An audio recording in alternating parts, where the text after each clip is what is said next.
there's a root. There's a root to the cause of these things. Another word you can use for it is a cycle that you see in your family. Mental illness, all of these things are patterns, and they're cycles that the devil keeps us trapped in. The devil uses to keep us trapped so that we cannot see the truth, keeps us trapped. For me, I had a pattern of bad relationships, whether it's friendships or whether it's with a guy.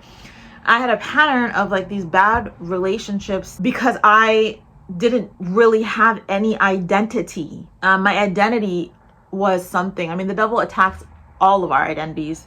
He attacks you as a person, and he tries to use like bad life situations and bad relationships and all these things to keep you away from the truth, which is that you are a child of God and you are fearfully and wonderfully made. You are a fearfully, wonderfully made daughter. You're a fearfully, wonderfully made son or daughter of God. And the devil doesn't want us to come into the truth of that and to come into our truth and our identity as children of God.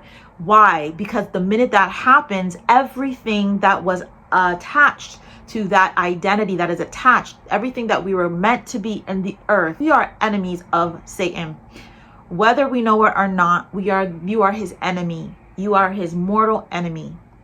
And he is going to keep you, or wants to keep you bound and locked up in those generational curses or those cycles or those patterns. He wants to use sin, and he wants to use our carnal nature. And he wants to use our only seeing things, going and moving and doing by what's in front of us and what we can see physically, to keep us in the dark so that we cannot know, or so we don't know the truth about what he's trying to do and the reality.